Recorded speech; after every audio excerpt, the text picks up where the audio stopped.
Hi, my name is Anna and I am the owner of Little Wink Sleep. We are certified sleep consultants to meet your family exactly where you're at, using a parent-present, gentle approach to teach your baby to sleep independently.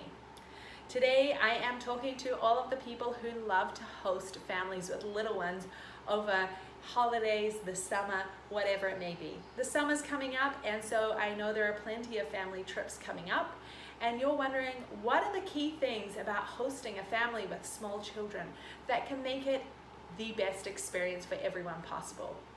I tell you, traveling with a little one can get pretty stressful at times. And so going to a place that has been prepared to be child-friendly takes a huge weight off any parent's mind. I'm going to tell you 4 things that you can do to prepare for when a family comes to stay. The first thing you can do is to support their routine. Children thrive on consistency, and there is bound to be some days where consistency is not the name of the game.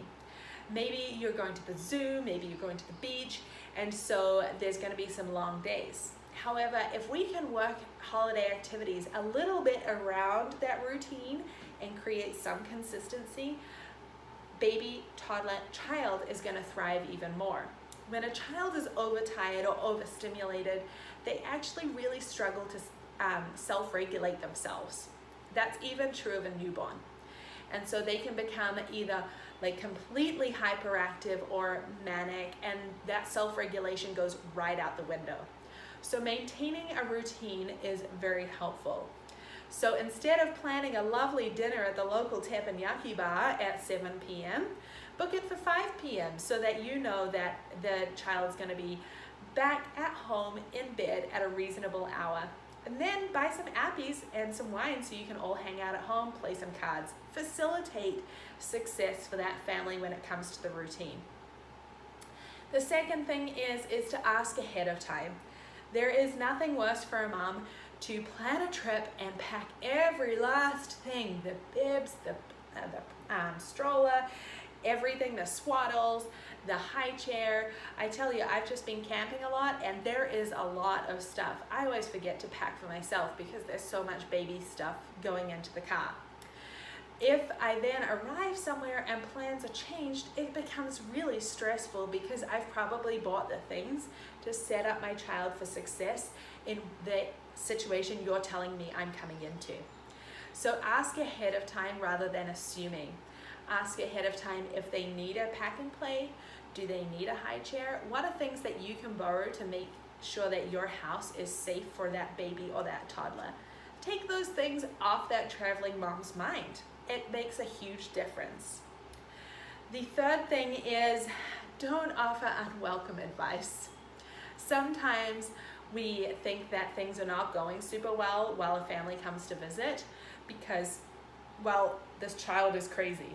However, actually, it may just be because that child is overtired and overstimulated from traveling.